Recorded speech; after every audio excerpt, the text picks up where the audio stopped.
A melhor manifestação da deterioração ou degradação da democracia é que as vítimas estão consistentemente a votar nos seus opressores. Em vez de votar naqueles que lutam contra a opressão, elegem os opressores.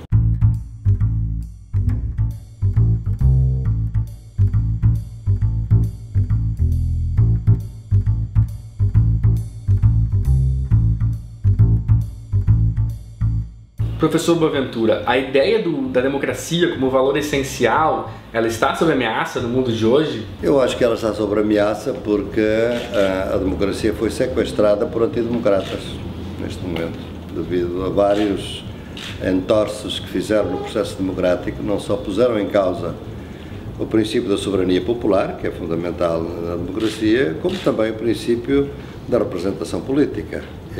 E ainda ficou mais para trás o princípio da participação. E o facto de que a melhor manifestação da deterioração ou degradação da democracia é que as vítimas estão consistentemente a votar nos seus opressores.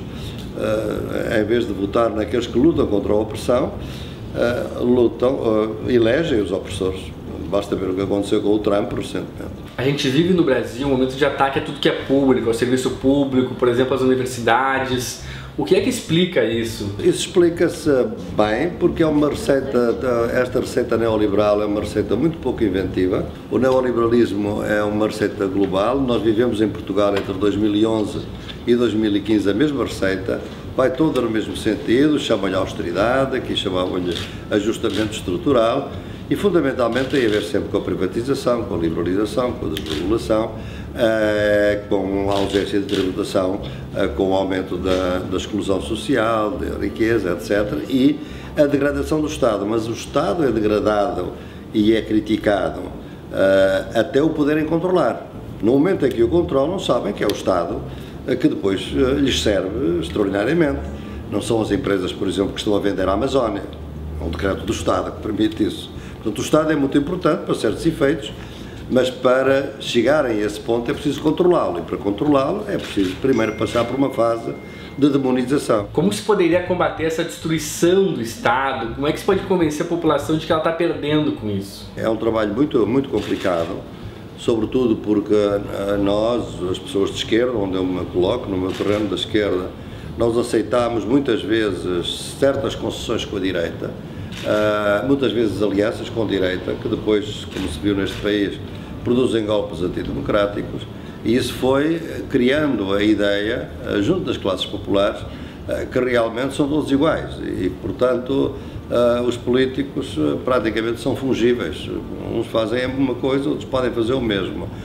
Basta ver, quando a gente vê que, no que respeita às preferências de voto das classes populares mais baixas deste país, a primeira opção é o ex-presidente Lula, a segunda opção é o Bolsonaro. Quer dizer, como é que é possível que a mesma classe passe de um extremo ao outro?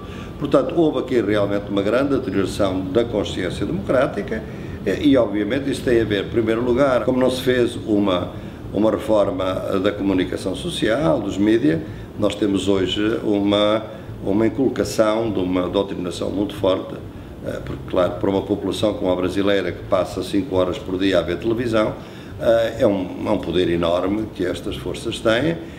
Não se fez uma reforma política, que é fundamental, mas tem que se começar a fazer. Algumas já se começou a fazer no Parlamento, mas é obviamente muito pequena ainda, mas há que realmente existir. Não há outros meios senão meios democráticos, em meu entender, mas a rua também é um meio democrático. A mim o que me impressiona no Brasil neste momento é como o movimento social está adormecido, atordoado.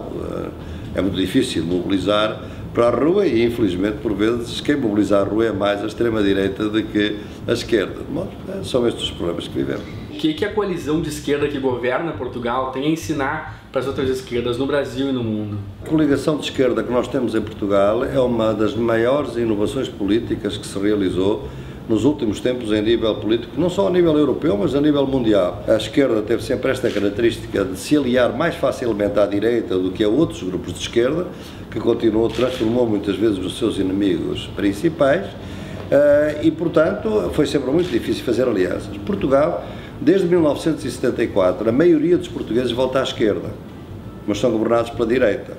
porque a direita está unida e os partidos de esquerda estão divididos. Depois de 2011 a 2015, nós tivemos um governo conservador muito parecido com o vosso. Não tem as mesmas características destes, não foi por golpe, obviamente, não tem a corrupção que nós notamos por aqui, mas foi também, as receitas foram as mesmas, praticamente. Ao fim desse período, as forças políticas de esquerda chegaram a uma conclusão absolutamente notável. Isto é, se nós nos unirmos, nós podemos pôr fim aos conservadores. Portanto, eu acho que é uma grande inovação política, e é isso que eu tenho vindo a dizer nesta minha estadia no Brasil. As esquerdas brasileiras têm que se unir, têm que encontrar uma frente, que não seja uma frente de maneira nenhuma eclética, sem princípios, sem nada, mas reduzida a escrito, com normas muito concretas. A gente une-se para este efeito, para este e para este e para este, e não para aquele. E, portanto, nessa base é possível. Para isso é preciso que haja líderes esclarecidos, normalmente líderes jovens, e devo-lhe dizer também mulheres, que é muito importante, que raramente acontece no Brasil. Não é? O senhor conheceu Porto Alegre no final dos anos 80 e já veio muitas vezes para cá. Em uma de suas últimas visitas falou que já não percebe o mesmo espírito democrático de outras oportunidades. Como o senhor percebe essa mudança? Quando eu comecei aqui a trabalhar em 1989, eu vim aqui por quê? Vim aqui porque havia um prefeito, Olívio Dutra, e um vice, Tarso Jean, que estavam a fazer o que nós considerávamos a maior revolução democrática e inovação democrática em tempos recentes, que era não pôr em causa a democracia representativa, mas enriquecê-la com a democracia participativa. E isto podia transformar uma cidade. Quer dizer, isto era um governo de proximidade que eu não conhecia na Europa, nem nos Estados Unidos, onde vivo parte do ano. Portanto, achei que era aqui uma grande inovação e o país e esta sociedade realmente avançou muito. Bem, o que aconteceu é que depois não foi possível, ela criou grande hegemonia, tanto assim que quando o PT perde eleições muito mais adiante, os candidatos que vêm, eu não vou citar nomes, vêm dizer que mantêm o orçamento participativo, porque ele era hegemónico. E como era hegemónico, não se podia eliminar de um momento para o outro.